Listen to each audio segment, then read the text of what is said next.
माँ बनने की खुशी में गुल के जज्बात को बार बार इग्नोर कर रहा है। और क्या सुरैया नोमी के साथ अब भी रहना चाहेगी, जो इतने ज्यादा हालात खराब होने के बाद भी। ड्रामा सीरियल इश्क तुमसे हुआ आने वाला नेक्स्ट एपिसोड बहुत ज्यादा इंटरेस्टिंग होने वाला है। अमर आता है गुल को साथ लेकर अपनी माँ बुशरा के पास और कहता है कि गुल अपने भाई नोमी का पता करने के लिए जाना चाह रही है, पूछने के लिए क्योंकि उनका एक्सीडेंट हुआ है और उनकी तबीयत बहुत ज्यादा खराब है। तो गुल जाना चाह रही है, जिस पर बुशरा को बहुत ज्यादा गुस्सा आता है, उसको तो बुरा लगता है। वो कहती है कि गुल का तो कोई जवाब ही नहीं बनता उनका पूछने के लिए जाए, क्योंकि जिस बंदे ने सारी ज़िंदगी अपनी माँ की नाफरमानी की और माँ का कभी भी ज़रा नहीं एहसास किया, कोई ख्याल नहीं रखा, कोई जिम्मेदारी नहीं निभाई, और अब गुल को वहाँ पर जाना नहीं चाहिए। और क्यों वो जाना चाह रही है, बिल्कुल भी ये गलत बात है, गुल को नहीं जाना चाहिए। गुल जैसे ही अपनी खाला बुशरा की ये बात सुनती है, उसको बहुत ज़्यादा दुख लगता है और उसकी आंखों में आंसू आ जाते हैं। वो चुपचाप वहाँ से खड़ी होकर अपने कमरे की तरफ चली जाती है। अमर भी अपनी माँ को समझाता है कि अम्मी आप इस तरह से क्यों कर रही हैं, नोमी आखिरकार गुल का भाई है, तो गुल का फर्ज बनता है कि अपने भाई का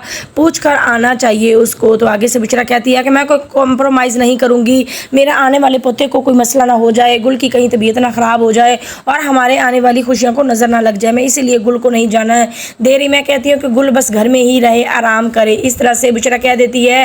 अमर वहाँ से खड़ा होता है और गुल के पास जाकर गुल को समझाने लग जाता है कि अम्मी हमारा ख्याल कर रही है, अम्मी को कोई मसला नहीं है, तुम परेशान मत हो, नोमी ठीक है, नोमी को कुछ भी नहीं हुआ, कोई परेशानी वाली बात नहीं है। गुल अम्मी बातें सही तो कह रही है वो, अगर आपको नहीं जाने दे रही, क्योंकि हमारे आने वाले बच्चे पर कोई असर ना पड़े और हमारे आने वाले बच्चे का सोचो। जिस पर गुल को बहुत ज़्यादा गुस्सा आता है। वो अमर को बहुत गुस्से से देखती है और कहती है कि अमर तुम्हें मेरी कोई परवाह नहीं, मैं क्या आपकी बीवी नहीं हूँ, आप मुझे एक साइड पे कर देते हैं, मेरी कोई परवाह नहीं करते, हर वक्त आपको बच्चा बच्चा बस बच्चे की परवाह है, मतलब कि आपको मेरी नहीं अपने बच्चे की गर्ज है और अपने बच्चे की ही फिक्र रहती है। जिस पर अमर कहता है कि तुम गलत सोच रही हो गुल, ऐसी बात नहीं है, तुम भी मुझे बहुत ज़्यादा प्यारी हो, लेकिन मैं कहता हूँ कि हमारे आने वाले बच्चे पर कोई बुरा असर ना पड़े और हंसते खुशी हम अपनी सारी ज़िंदगी सारी पूरी फैमिली के साथ गुजारें, तुम परेशान मत हो और गलत मत सोचो। दूसरी तरफ दिखाया जा रहा है कि जो सुरैया है वो नोमी की वजह से बहुत ज़्यादा परेशान है। वो अपनी माँ के पास आती है और उसकी माँ तो यही बार बार कह रही है कि नोमी से तलाक ले लो, जान छुड़वा लो,